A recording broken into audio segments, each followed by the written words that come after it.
Hello hello guys, welcome back to my mini blog. I just hope सभी लोग बिल्कुल ठीक होंगे। तो ब्लॉग की शुरुआत हो रही है सुबह सुबह टफ़ी को ठंडा ठंडा नीम बात देने से, क्योंकि टफ़ी जैसे कि हम सबको पता है कि पहाड़ से है, ठंडे क्लाइमेट से रहता है, तो ये इसको यहाँ बहुत ज़्यादा गर्मी लग रही थी, तो हमने सोचा इसको नीम बात दे देते हैं। उसके बाद पापा और मम्मी चले गए थे मार्केट को, क्योंकि आज थी बड़ी दिवाली, यानी कि आज हमारे यहाँ लक्ष्मी पूजा था। तो मम्मी और पापा को हमने भेज दिया था मार्केट को फटाफट। उसके बाद दीव और मैं बैठे हुए थे अंदर, पापा आ गए थे। न्यूट को बहुत गर्मी हो गई थी, तो ये लोग कोल्ड ड्रिंक वगैरह पी रहे थे। फिर उसके बाद शाम हो गई थी, तो शाम को मैंने सोचा कि ये दूध दूध सब कुछ इसको रख देते हैं फ्रिज पे, क्योंकि खीर वगैरह बननी थी। उसके बाद पापा और मम्मी को कोल्ड ड्रिंक दिया। फिर मम्मी पापा को किसी चीज़ के लिए मना रही थी, तो वे फूल वूल दे के पापा को मस्का लगा रही थी, बट पापा नहीं माने थे। उसके बाद हमें मिला बहुत बड़ा सरप्राइज़। इसको तो सभी लोग जानते हैं, इसके साथ आने वाले लंबे लंबे ब्लॉग। तो मामा और इसने हमें सरप्राइज़ दे दिया था, और हम लोग जो लिटरली गाइस हम लोग रोने लग गए थे। हम लोग इतना ज़्यादा इमोशनल हो गए थे इनको देख के।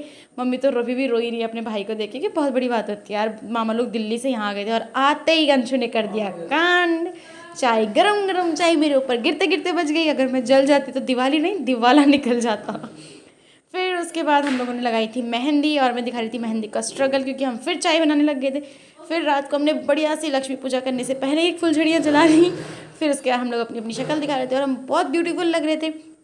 फिर करी हम लोगों ने लक्ष्मी पूजा। पापा ने फटाफट माता रानी को, भगवान जी को टीका लगाया, पूजा किया, हमने आरती करी। और मेन चीज़ क्या हुई थी कि हम लोग आरती के टाइम तक तैयार ही नहीं हुए थे। फिर उसके बाद चले गए थे हम लोग यूँ अपना फेवरेट काम करने के लिए, पटाखे फोड़ने के लिए। फिर हम लोग छत में गए, हमने बहुत ज़्यादा पटाखे फोड़े, और उसके बाद हमने बाहर ग्राउंड में बहुत सारे पटाखे फोड़े।